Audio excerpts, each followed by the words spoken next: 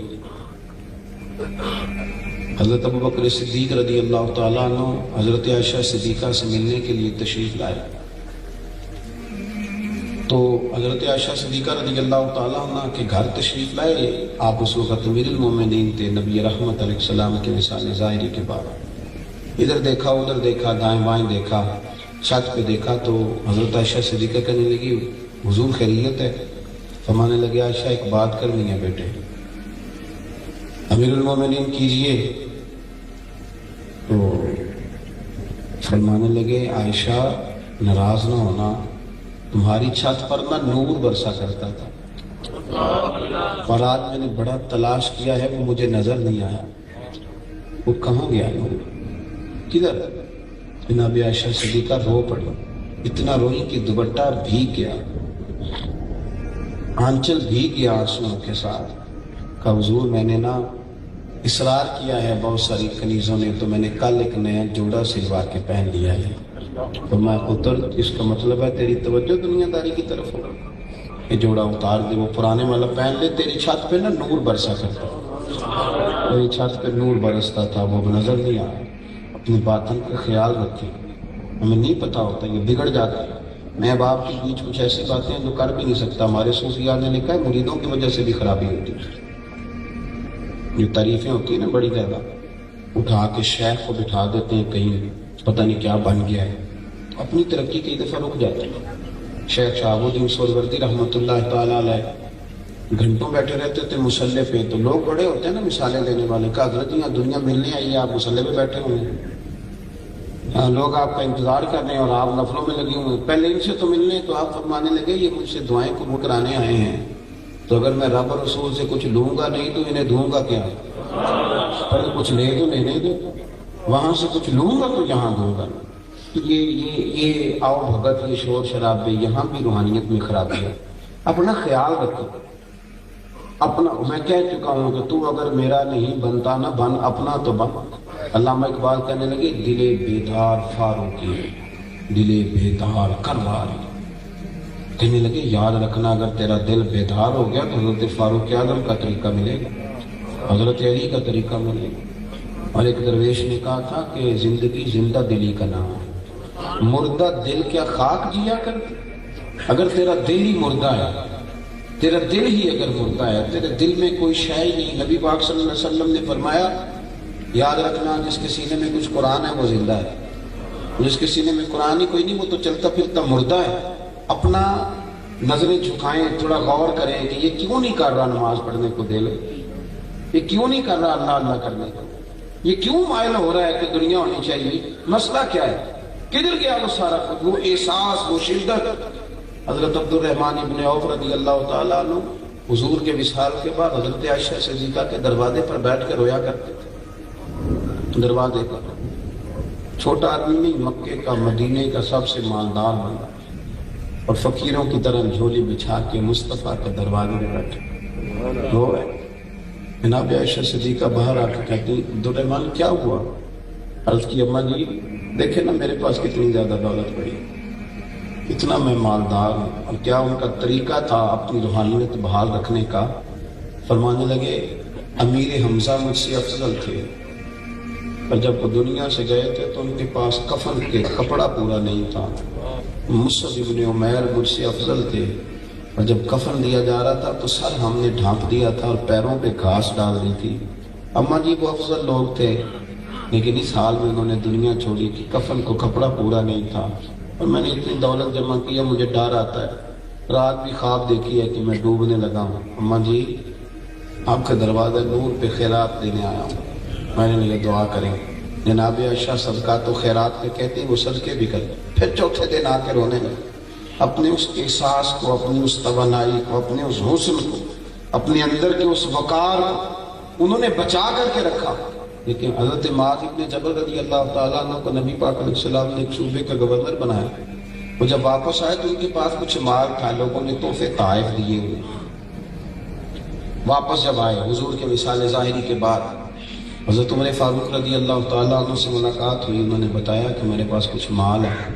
تو حضرت عمر فاروق فرمانے لگے امیر المومنین جناب ابو بکر کو جا کے بتا دے اور ان سے اجازت لے لیں کہ اب یہ مال آپ کا اپنا ہے. تو کہنے لگے عمر یہ کیا بات ہے, لوگوں نے مجھے دیا تو میرا ہے, میں کیوں بتاؤں آپ کو کچھ شک ہے میرے اوپر کہ میں نے ناجائز معاذ جمع کیا ہے. حضرت عمر کہنے لگے میں نے تو مشورہ دیا تو آپ کی مرضی. حضرت معاذ ابن جبل کہتے ہیں میں رات کو سویا, میں نے خواب دیکھی کہ دریا بہہ رہا ہے اور میں ڈوب رہا ہوں اور عمر میرا ہاتھ پکڑ پکڑ کے مجھے بچا رہے ہیں. کہتے میں سویرے اٹھا اور جناب عمر سے کہا عمر اور میری تو روحانیت خراب ہونے لگی, اٹھ چل ابو بکر صدیق کے پاس چل. تصدیق کرا کے لاتے ہیں کہ یہ مال یہ سرمایہ